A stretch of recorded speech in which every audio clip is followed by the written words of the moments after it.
Welcome to the Bay Area.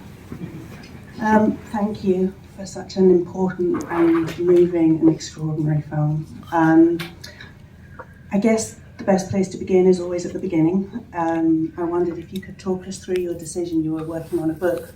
What made you want to turn it into a film? Well, first of all, thank you so much for being here. It means a lot, and I know it's not your easy Sunday afternoon watch, so thank you so much. Right after I experienced the rape, I guess I was just too naive. I thought if I go to police, they will take care of it, they will investigate, and it didn't happen. So I started to record the conversation with police and find out why is it so difficult. And so that went on for the first 2 years. First, I understood that it's difficult because we had a 110 years old rape law, so the law is very reflecting how they handle the case. But then I also start realizing maybe something else was pressuring the police. Maybe there are possible power involved when the arrest warrant disappeared. And so when the case didn't go anywhere and it was dropped and the arrest warrant went somewhere, I decided to go public to reopen the case. And that was the beginning of the film. With the room was full of journalists, but then I realized that they couldn't really cover the case. And that moment I realized maybe it's still hard for them to cover sexual violence in Japan. It's quite taboo topic, stigmatized to talk about, to highlight about, and also if there are possible power involvement, it's quite hard for them to cover. So I decided maybe that's something I can continue doing, investigating and documenting. And that was the moment when I realized, as a journalist, it's hard to talk about the topic, but in the film, there are more possibility to tell this story. I've seen the film a few times now, and this is the first time with an audience. It was such a pleasure to be in the room with the audience. I guess one question is, what's it like for you to watch it with other people? I just came in 10 minutes, 15 minutes before. Not today. Not today. But then I heard you clapping, so that was like, yes, my family hasn't seen the film.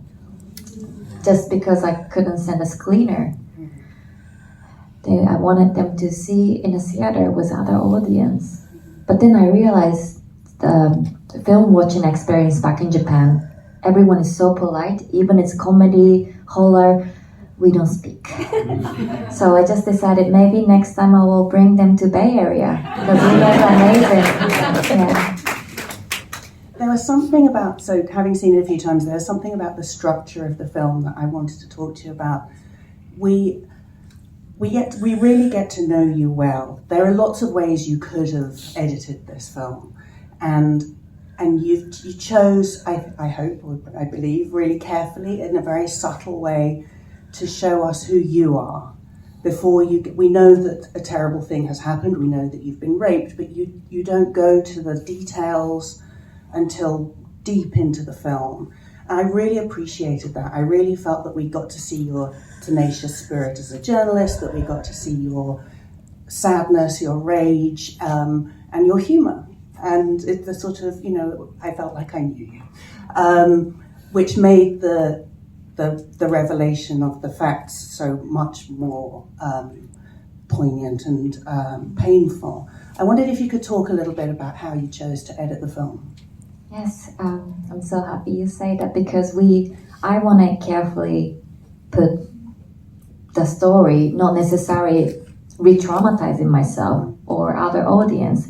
So especially we didn't want to put anything visually speaking to, because when I see other sexual violence related film, I sometimes see reenactment of this, the rape, and that's not necessarily needed. Mm-hmm. We know the pain, and so that was something I didn't want to do. And also, like you said, I didn't want to put the details of what happened in the beginning of the film for the audience, because that's not the story. Mm-hmm. And the story is not about the rape. The story is what happened after. And so we decided to put the details later so that, like you said, it's you can start understanding the Japanese society and where I was surrounded, so it's easier to understand. And I also want to break the norm as stereotyping as a survivor, because I heard police saying, if you're not crying enough, you're not upset enough, so we can't believe you. And I also got, when I went public, I was told what to wear. And I just felt like maybe people have a certain way of looking at survivor, but we drink, we have party still, we have to, it's all about it. The life is full of everything, and of course we all experience that, so I want to show every part of it. Including the green box. Yes. We love the green box. Yes. I graduated from box wine these days. Thank you, America. Yes, I have better wine these days.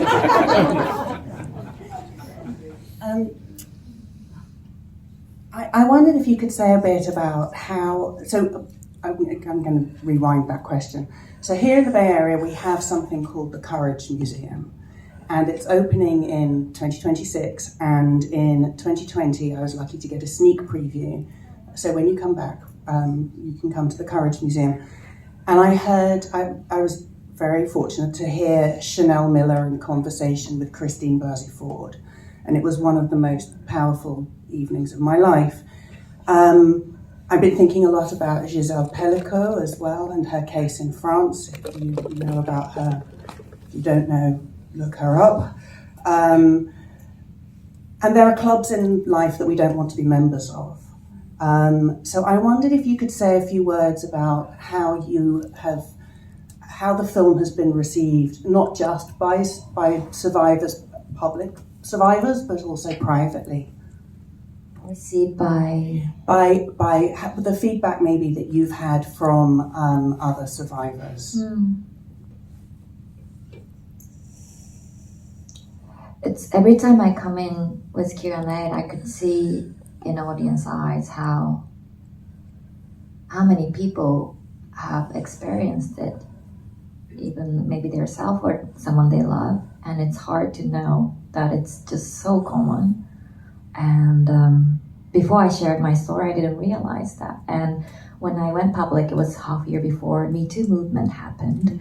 So it really happened. It really helped me to know that it's such a common thing, horrible nightmares. But then we often not talk about it. We choose silence, and I think. For survivors, it's all, we have to survive. So silence is one of the ways to survive. But I felt like the pressure from this, people around of silencing us was a lot of pressure for me as well. So I'm so happy through this film. I feel like, just being in the theater, it's like a huge therapy session in a way, right? And it's a safe space. And so I feel like it's the space you reflect yourself and start taking care of yourself. So through this film, I feel like we are creating the space, and that's what I love about coming to the theater. I think there's something also about the Me Too movement and a kind of knock-on effect for younger generations. I remember my daughter was an early teen when Me Too happened, and she asked me what it was about, and I explained in age-appropriate terms. And she said, well, why don't people just speak up? And I thought, wow, what a blessing. Now, thanks to your film and other people's work and books and people being brave enough to speak out, my daughter's generation might not feel that they have to be silenced. Wow, you have an amazing great daughter. Thank you. Tell us about how the film's been received, what it's been like to be on the road with it, going to festivals, and particularly you were saying earlier that it's been screened in Asia, not in Japan. Can you talk a little bit about kind of cultural responses to the film? Yes, so since we premiere at Sundance, we've been fortunate to travel around. but we haven't yet screened in Japan, and we don't have any date yet. We are trying hard to bring this film back to Japan, because this is my love letter to Japan and to my sister, to my family, but it's difficult still. And but we had really big successful screening in mainland China, Hong Kong, Korea, South Korea. I wondered if it was ongoing. I wondered how you managed and dealt with it. I wouldn't know why the reaction is like that, especially from women. So whenever I received that kind of message from women questioning my action of speaking up, even some of them say, even that was true, what happened to you? Why would you do this? And so I write them email every time, because I want to know why they really think that way. And I'm curious, but I never got an answer. So I don't know, but I just can imagine that you're living in this community and you are told not to speak about it. You have to embed with it, and it's a lot to take. And now this women start speaking up, and like maybe they feel unfair, but hey, no one wants to get violated or harassed, so I hope we can ally together. But that's my guess. And also I had a privilege to know that the world is big. I could, if I speak and if I cannot live in Japan anymore, I can move somewhere else. Maybe I can find a new home. But for these who knows they're living in this circle of the toxic society, they have to survive there. So I do understand how suffocated and how limited the things they can do. So maybe that's the frustration that I can only imagine. But yeah. Can you say something about, I know some things have changed in Japan since the film was made. Can you talk a little bit about how things have changed? Yes. So in 2017, right after I spoke to public, first time in 110 years, they updated the law, and which was before only female victim could report the rape case, but now finally male victim could report the case before, which is crazy that it wasn't the case. And last year, age of consent was raised from 13 years old to 15. Oh, 15? Yes. Well, better than 13. Yes, right? So it's a baby step, but still the consent is not written in the law, and that's why the guys can say that we didn't do anything illegal. It's not criminal. And I think that's really something we really do need to discuss about it, because it's hard to prove if they don't think about consent. Yeah.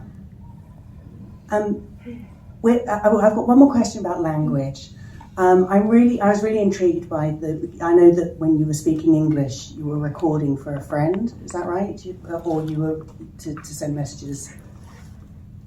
But there seem to be two different Shioris. Is that right? Am I imagining that? Or I just sensed something different when you were speaking English. Almost like maybe a little freedom or something. Yes. Did you realize? I think that's one of the reasons why I could make this film too.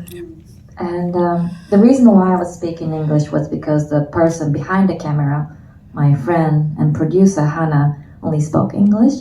But then I realized I was also speaking in the diary and video diaries, and I started thinking, why am I doing that? And when he was assaulting me, I tried to stop him, and I say, "Yamete kudasai, please stop." Because growing up in Japan as a woman, I always had to speak polite to men and to older people. So I didn't know how to say stop, really stop. I mean, it didn't work. And also speaking in Japanese as a woman, there's a particular tone and I just have to switch my mind saying, fuck off. And that's the only way I could protect myself. And I also realized I didn't have any language to be angry in Japanese. And so talking about emotion, saying what's wrong, direct way, I think speaking English really helped. And now realizing that we don't have the language, sometimes I gather my girlfriends and practice how to say fuck off. I'll help you, I'm British.